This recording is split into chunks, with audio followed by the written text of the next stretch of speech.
भाई कभी कभी ना कोई ऐसी सीरीज आती है जिसका पोस्टर देख के ही लगता है कि आज तो नेटफ्लिक्स पैसा वसूल करा देगी, लेकिन फिर एक दो एपिसोड के बाद ऐसा लगता है कि भाई बारूद तो भरा था लेकिन धमाका थोड़ा कम हो गया। अब इलाइट फोर्स सीजन 1 का भी मेरे साथ कुछ ऐसा ही एक्सपीरियंस रहा। तो अगर तुम सोच रहे हो कि इस वीकेंड इसे बिंज करना चाहिए या नहीं, तो अगले 2 मिनटों में मैं आपका पूरा कन्फ्यूजन दूर करने वाला हूँ।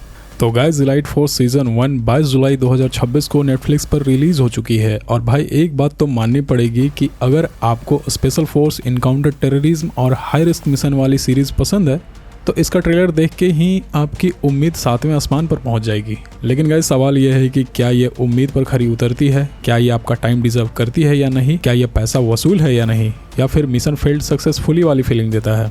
Welcome back once again on Filmi Logic. तो चलिए बिना टाइम पास किए हम देखते हैं कि ये सीरीज़ देखने लायक है या नहीं। तो गाइज, इस सीरीज़ में कुल 6 एपिसोड है और हर एपिसोड लगभग 45 से 55 मिनट का है, यानी पूरा सीरीज़ ख़त्म करने के लिए आपको लगभग 5 से 5.5 घंटे का समय देना होगा। अब जरा बात कर लेते हैं इसकी कहानी की, इसके प्लॉट की। तो गाइज, इसमें फ्रांस के सबसे खतरनाक स्पेशल फोर्स GIGN को दिखाया गया है। कहानी एक ऐसे ऑफिसर की है जो अब अपनी ड्यूटी छोड़कर नई जिंदगी शुरू करना चाहता है, लेकिन तभी उसकी यूनिट के साथ कुछ ऐसा होता है, या यूं कहें कि उसकी यूनिट पर एक ऐसा हमला होता है जो सब कुछ बदल कर रख देता है। अब सवाल यह है कि यह हमला किसने करवाया, इसके पीछे असली मास्टरमाइंड कौन है, और क्या ये टीम अपने साथियों का बदला ले पाएगी या नहीं। यही जानने के लिए आपको ये पूरी सीरीज़ देखनी पड़ेगी। और सबसे अच्छी बात है कि कहानी सिर्फ गोलीबारी नहीं दिखाती है, बल्कि टीम के अंदर का प्रेशर, भरोसा, गिल्ट और फैसलों की कीमत भी दिखाने की कोशिश करती है। और हालांकि हर जगह ये कोशिश उतनी असरदार नहीं लगती। गाइस, अब आते हैं मेरे पर्सनल एक्सपीरियंस पे। तो यहीं पे ये सीरीज़ थोड़ी सी लड़खड़ा जाती है। सबसे बड़ी दिक्कत लगी मुझे इसके कैरेक्टर्स में। एक्शन तो ठीक है, लेकिन कई कैरेक्टर्स इतने फ्लैट लगते हैं कि उनसे इमोशनली कनेक्ट हो पाना काफ़ी मुश्किल लगता है।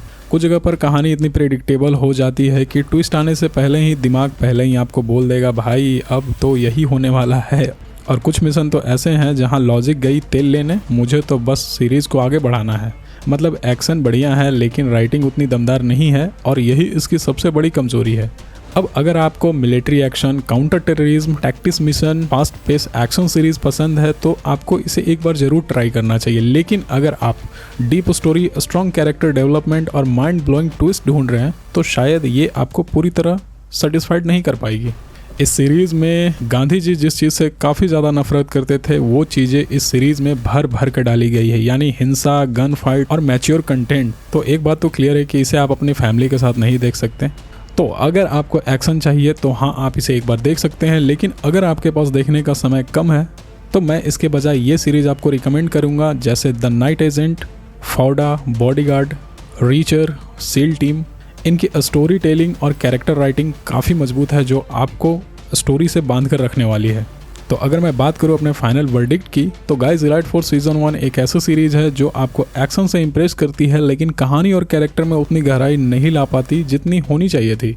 अब अगर वीकेंड पे पॉपकॉर्न लेकर कुछ फास्ट पेस एक्शन देखना है तो आपका टाइम पास अच्छे से हो जाएगा, लेकिन आप अगर मास्टरपीस एक्सपेक्ट करके बैठोगे तो थोड़ा सा डिसअपॉइंटमेंट आपके हाथ लगने वाली है। तो मेरी तरफ से इसे मिलते हैं 3 आउट ऑफ 5 स्टार्स।